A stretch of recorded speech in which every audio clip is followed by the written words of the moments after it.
Problema sa maputik, mabaho at bahaing kalsada sa Barangay Bunuan, Gaset. Inaksyonan na. Sundan sa ulat ni Jasmine Gabriel Galban.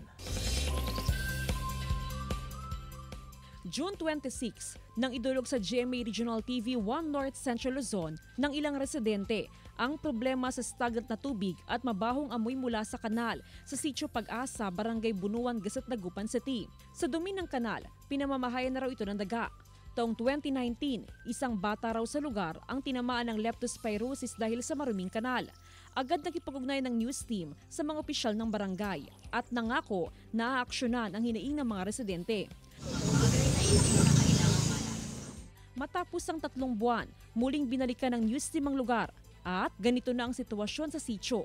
Magandang itong daan na ngayon kasi nakaiwas na sa baha, malalim kasi ang baha. Malaking tulong daw ito para sa mga residente. Sa ngayon, papunta sila ng work, hindi na sila dumadaan sa baha, hindi sila nahihirapan, hindi maputik.